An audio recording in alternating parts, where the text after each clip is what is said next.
So I often do readings which follow the convention in contemporary poetry circles. It probably began sometime in the 20th century when poetry readings began to be associated with, increasingly with, not that they hadn't been before, but increasingly with certain kinds of academic circles. And so there was, occasionally the obligatory uh, exposition and contextualization and given to the poem before the reading of the poem, and it would explain the context and the meanings and perhaps some of the procedures and maybe the motivation and events in the world that inspired the poem. And I think that these expositions have a number of different functions. I mean, one of the functions is to contain all of the diverse meanings, the swarm of semiotics and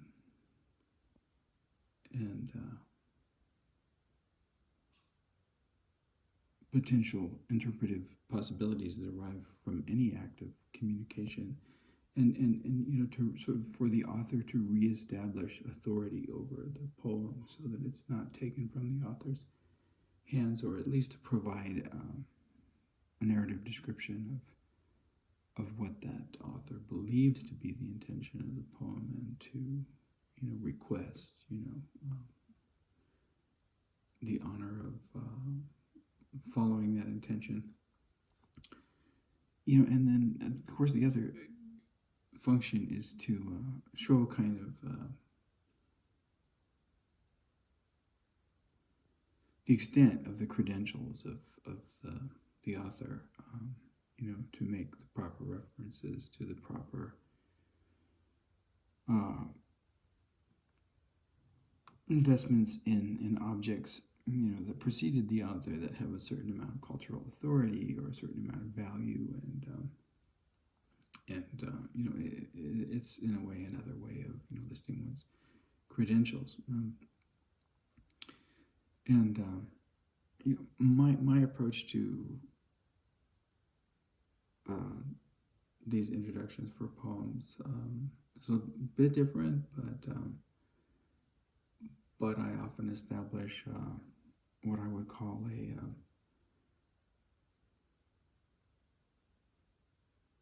a discursive interface with the poem. In other words, the preambles and the rambles that I give in introducing a poem can be regarded as another form of communication with the poem itself, like a dialogue with the poem, another voice. I think of the introductions as contextualizing a present moment, or engaging in the way that I want to frame the entrance of a poem that maybe I had written many years before, but now meant something different in the reading. And I had recently talked in a piece about using color, and these colors marked out different narrative threads. And the color could be used in a number of ways. It could be that you first follow the red text, and that gives you a story, or it gives you a series of lines, or it gives you a first line perhaps, and then you could go on to blue, and then you could go on to green, and then you could go on to yellow. But I also had a way of using color was you had to first you had to decode the order of the color, and it was a very complicated procedure. But say I would use the colors of the rainbow in order from the top of the rainbow's arch to the bottom of the rainbow's arch, or maybe it was the other way around. But you had to decode the way that the colors were arranged first, and it was repeated, and then you would follow it word by word and color by color. So, for example, if it was yellow, red, blue, you would go to the first appearance of the first yellow word, and then you would move on to the first appearance of the first red word, and then you would move on to the first appearance of the first blue word. And this would form a string, and say the string is, Y is the, and then, you would proceed through the colors, and then once you had reached the end of that color segment, then you would go on to the second appearance of red, the second appearance of blue, or I think I just did them out of order, but you would go on to, in the same pattern of color arrangements. And it would be like, reading the hymn book in church, where, you in a certain way, but this was a color-coded sort of hymn book. And I can't remember now, which volume some of these appeared in, but generally they had to do, I believe, or were at least quite coordinated with another series of pieces that I had done, which were called the chimeras or the chimeras, and this notion of the chimera was taken from Greek mythology, the chimera, and mythological beast, of many parts. But these chimeras were transformed the chimera into a kind of sphinx, and it was the sphinx that guards the gates of Thebes and asks these riddles, and I had transformed. I had thought about why it was a woman, and of course it's quite clear she's associated with the Sibylline, and other mystical seers, female seers, and taken, there's another form of the Sphinx, the Egyptian Sphinx, who's also female, and so there's this connection between the lion form, the winged lion, and the woman, and this particularly the seer woman. And I had tried to inscribe that on chimera, and the reason that I wanted the chimera was because I took in this piece the chimeras or the chimeras. I took some of my favorite women poets, particularly women poets who were either performatively assigned the designation of insane madness, by the culture, or who were confined, by the culture, having been assigned this performative, designation, or who had identified in this way, but who had this powerful, visionary character. And some of those, I'm pretty sure that these colors and this book, the chimeras, and I had thought of them. There was a pun there. They were like my mothers, right? So they were like these, and I had mixed them together, and I had taken words of their poems, and I had made this woman's, who maybe had never met this other woman, the words of her poem would describe, via some poetic device, like an acrostic or an anagram, or something else, or some combination of things. She would describe her sister, her fellow mother, and they were mothers, to me in this way. And this was supposed to be a brief introduction, by the way. This is my version of not having a long introduction. So I used the colors in this way and ran these threads through this labyrinthine work, and I did so within this series of these chimeras, and the way that the texts were brought together were through a variety of visually interesting and experimental textual means, and of selections, and some degree of knowledge of these poets' work, and so you would have maybe Sylvia Plath, describing Joyce Mansour, or you would have anyway, there were many, and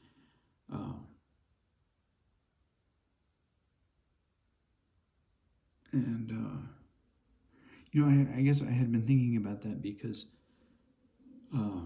and I'll do a reading of it, but there's a Richard Wilbur poem that I find particularly offensive, and one of the reasons that I find it offensive is because it narrates this meeting with Sylvia Plath, which I'm almost entirely positive never happened, and it's the setting is this tea, this afternoon tea with Plath's mother and Richard Wilbur's wife, and I can't recall. I'll look at the poem more carefully and determine if there's another presence. But it's set in I believe I can't recall again, but it's set I think in the same year that Sylvia Plath had received these horrific insulin injections as a form of treatment, and I believe there was also this water treatment, which is basically equivalent to what we have as a form of torture today, waterboarding, and she had also begun this equally horrific torture of electroshock therapy, and it's all very well like to recognize that all of these so-called treatments are pretty horrible, but they're more horrible if you've actually experienced them, which I'm sure Richard Wilbur hadn't. And he portrays her as like downcast and sad and remote and distant, and without like having any understanding of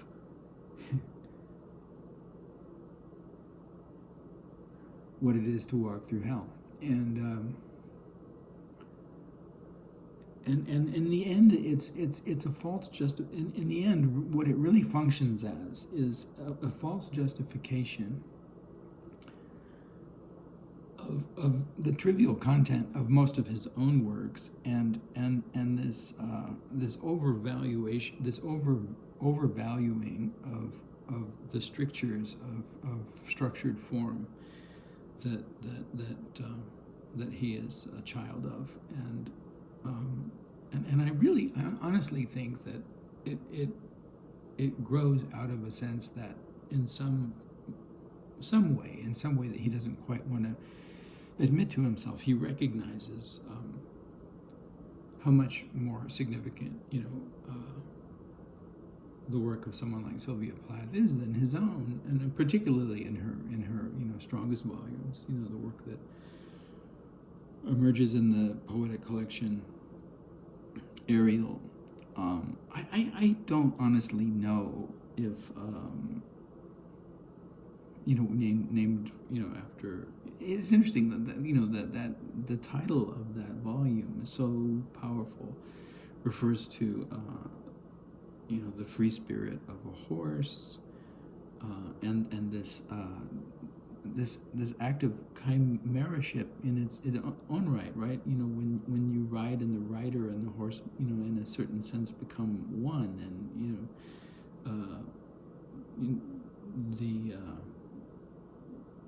that movie Avatar, explores this idea, but the interface between the creature that flies through the world, and the subjectivity of the writer is a powerful image in art. Not just in that volume, Ariel, but elsewhere, and then Ariel as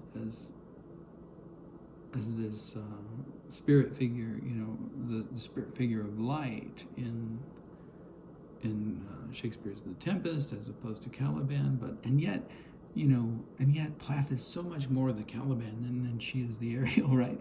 So that is in itself, fascinating, and then of course, the reference to Ariel, the Lion of God, the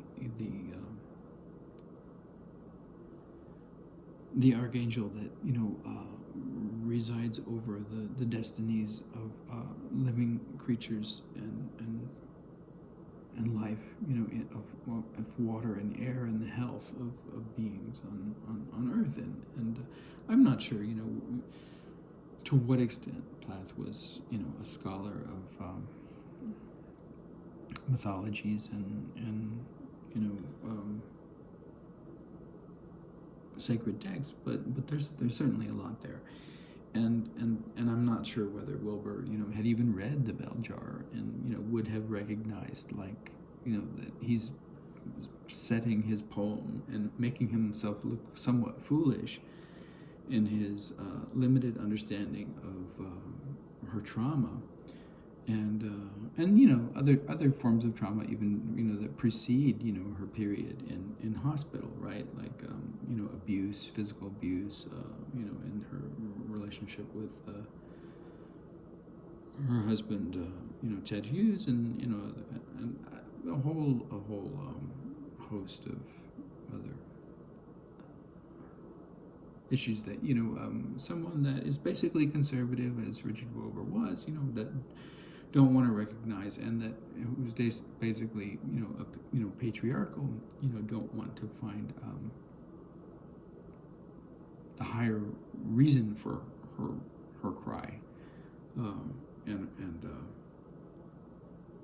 the electric edginess of her work, and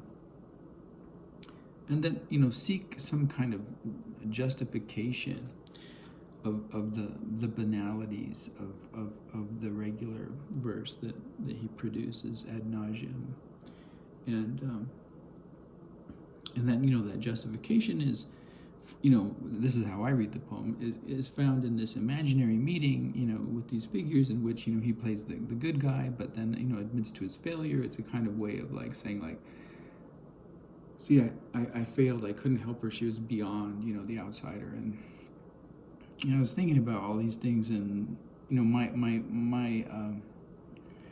humorous comment on this poem that I put up on one of the poetry websites, Al Filreese's Modpo, was unceremoniously removed, even though there was probably more poetics in my ironic comment than there was in the whole poem.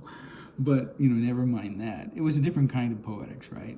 It was poetics of satire, and pointed to the ridiculousness of the Tea Party, and the ridiculousness of his pretending that he offered this assistance. And I think I can say this as someone who has worked in the mental health industry for or who did for more than a decade, and have occupied different positionalities within that, in order to really see and do the primary research, right? That I was going to say someone like Ted Hughes by accident, but I meant to say someone like Richard Wilbur, really has no experience of. It's like some Disney character talking about the Holocaust. Very much what it seems like to me. But anyway, the justification, of this sort of like very like unchallenging and conservative poetics, saying, well, I outlasted everybody, right? I'm still here, right? It's like, well, I'm still here too, okay? So, and Sylvia is gone. but I'm still here. And so, longevity, can be arranged in different ways. All right, and it doesn't. It's no justification, and it's no. I've been beaten up. I've been electrocuted. I've been, I've had my face pushed into broken glass, and I'm still here.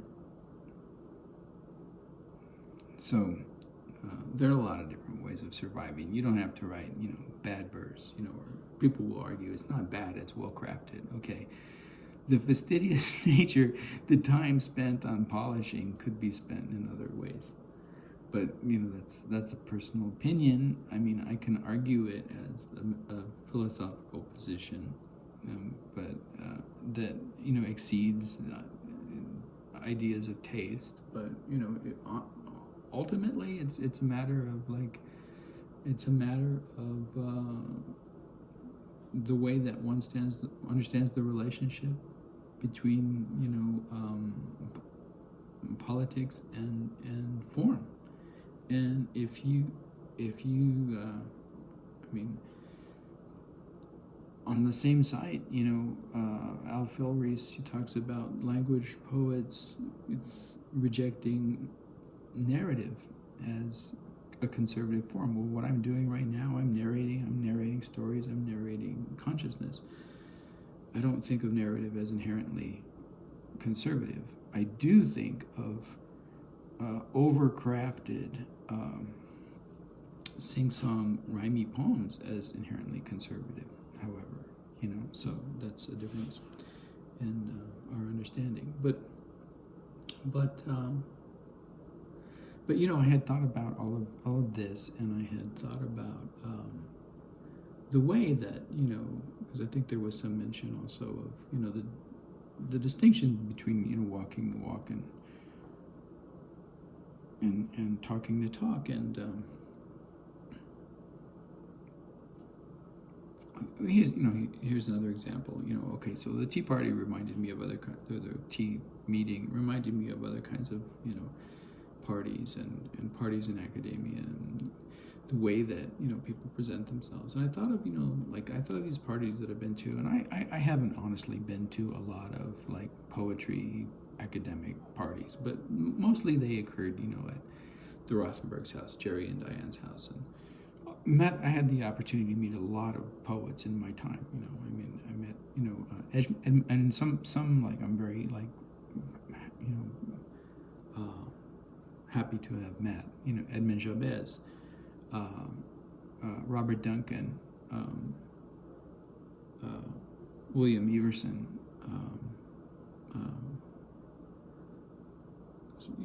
interesting and important poets that I certainly wouldn't have had the opportunity of speaking with and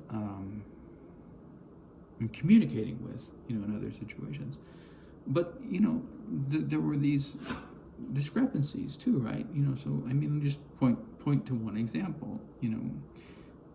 Jerry's known for creating these anthologies, and he's wonderful at it. But some of these anthologies largely don't derive from personal experience, and I'll give an example. So, Shaking the Pumpkin and the work that he's done, with the Native Americans. Well, he spent some time, with the Seneca, and a limited amount of time, right? He comes back to this often, but it was a very limited amount of time,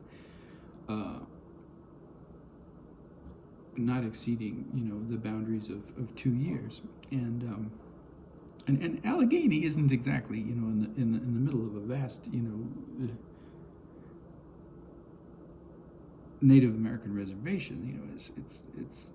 It's a anyway, but so there's these anthologies, but other than the Seneca stuff, none of it is primary research material, right? there are volumes that precede it, and most of the work comes from those volumes that are already anthologies and already misreadings of Native American songs and aspects of Native American rituals as a kind of like Western version of literature, and they're really not, so they're already decontextualized,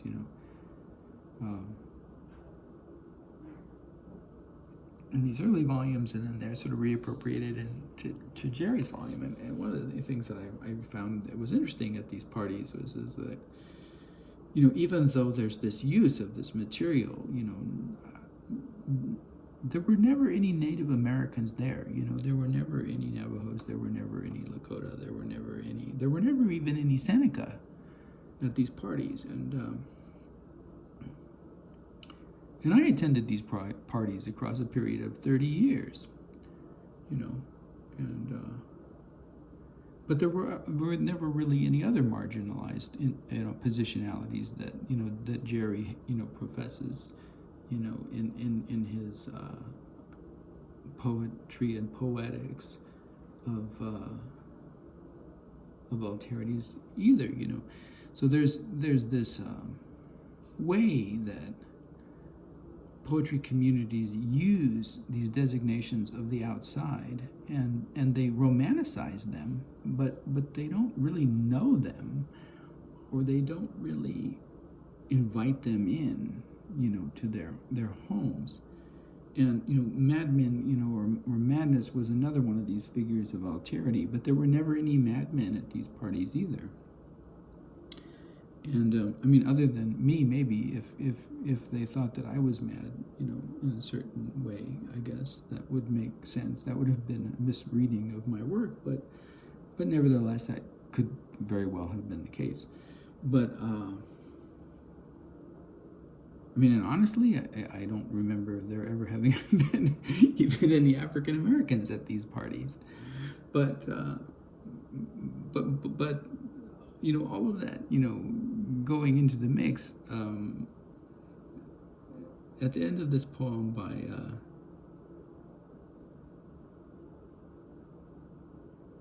Richard Wilbur, he says of I almost said Emily Dickinson. He says of Sylvia Plath, of her poetry, that her poetry is unfair, right? For calling out, I guess, I don't know.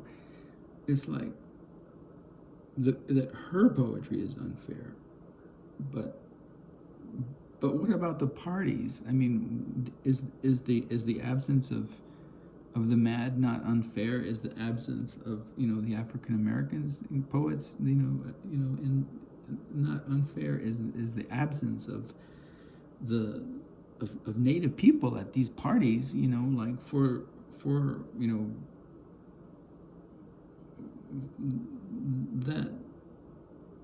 that are filled with individuals like that profit from this material? Is that not unfair? In what sense is complaining of harm unfair? It seems to me that what's unfair is being harmed anyway. So I had intended not to have a long introduction, and I had intended to say something simple like the following, that I won't give a long introduction to the reading of this poem, because those who see and those who know will understand. And I don't know if I've ever read this poem before. I know I've tried to read it, but I get choked up, and I've had to stop, and I may pronounce some of the words incorrectly, and I may not even be able to read it. I may not get through it. It's called Cicatrix, which means scar. Cicatrix. Cicatrix, why is the wounding always already another word for the wound?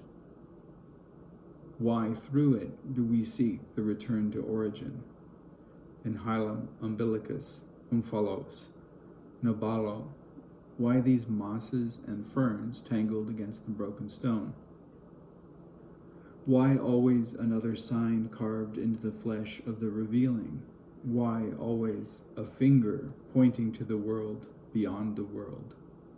Why from the beginning did the words crust and scab over into the signum and the etymond?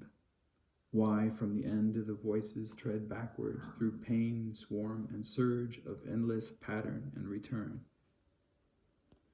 Why always this iridescent echo of conspiracy in the caw-caw of the crow?